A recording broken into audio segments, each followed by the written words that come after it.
Yeah, I don't know if y'all can see it or not, but there it is. There's this fabled image of the F-8C.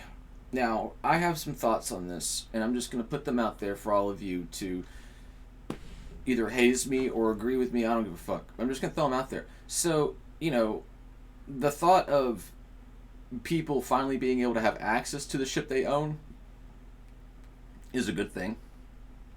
But we're going to weigh the pros and the cons of this development. Okay? And I just gave the first pro. If you're a whale backer that has spent this much money, then quite frankly, you have clearly have something to be excited for. Now, as for the rest of us 1K Andes, the question always goes into effect, and I'm just gonna go straight plowing forward in this conversation.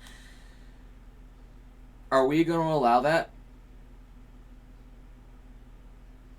For all this talk of equality and all this talk of equalizing the playing field, this doesn't seem very equal to me.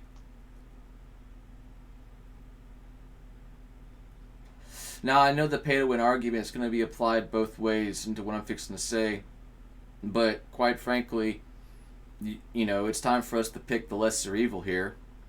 You know, do we grab our pitchfork and torches over CIG breaking this long-standing promise to the community about not selling the F8, and this in fact being a reward for completion of Squadron 42? Okay, or we could all just be jumping the gun and being and just over, you know, analyzing this, thinking that CIG is going to sell this. So this implies two things. The first thing it implies is that it's going to be sold to all backers, because you can't have $25,000, $10,000 backers exclusively with the access to this ship and no one else. Okay, you just you just can't do that. All right, it's just you're going to cause a huge commotion over that. Right now, the second thing is you sell it, you let everyone have access to it, and then everyone's going to scream pay to win on that front as well. Okay, because you can buy the ship, and CIG broke a long-standing promise.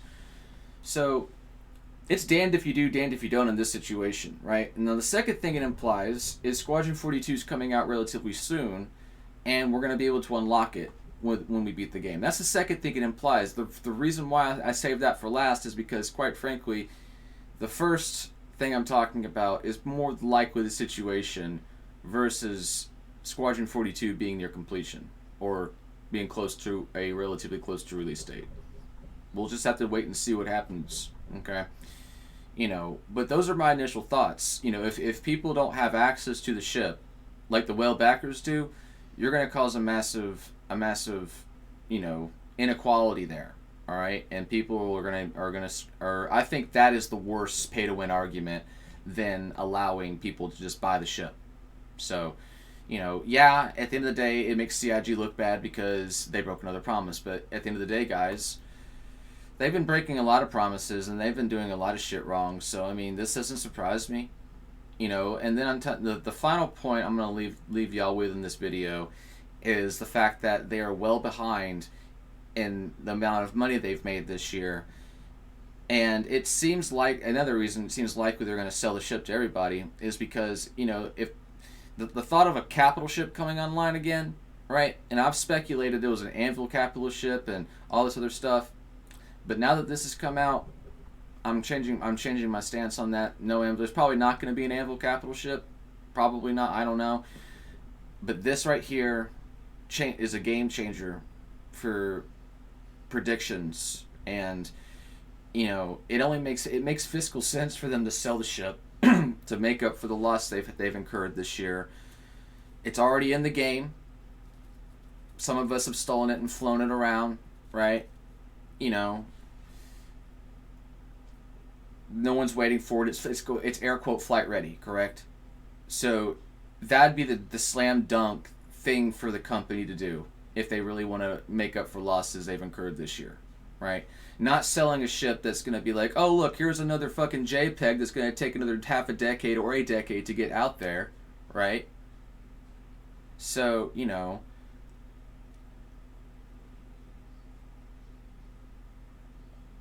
that's what I think. That's what I have to say about it. So instead of, grabbing our pitchforks and torches over, yet another promise that CIG broke, actually, coming from me, it sounds a little hypocritical, but take the time to actually look at it, analyze it, think it through before you rage, right? Because I do. And you may think I don't, but I most certainly do. Especially when it comes to, feedback being rejected, and game systems not wanting to be talked about or acknowledged because of a financial interest, yet again. So, different topic, different thing. That's actually something to rage about, right? Paint jobs, all that, anything that goes against the company's bottom line, that your feedback's going to be rejected, right? So, what I'm saying right now is, in fact, the most neutral feedback I can give. You allow exclusively a group of people to have access to something that not everyone does. You're gonna cause a massive rift and drama and controversy in the community. Selling it to everyone within itself is a controversy, but at the same time, I believe it's less of a controversy, and I believe it's more of a manageable thing than, just letting a bunch of fucking, wallet warriors run around with a ship that can auto gimbal size 3 and size 4 weapons. Alright? So, you don't want to go down that route. But we'll see what you rocket scientists over there at Cloud Imperium Games decide to do. And for all the other content creators out there that watch my content and don't say anything, seriously, take what I'm saying and run with it this time. Because this is a conversation that all of us needs to have, because it impacts all of us.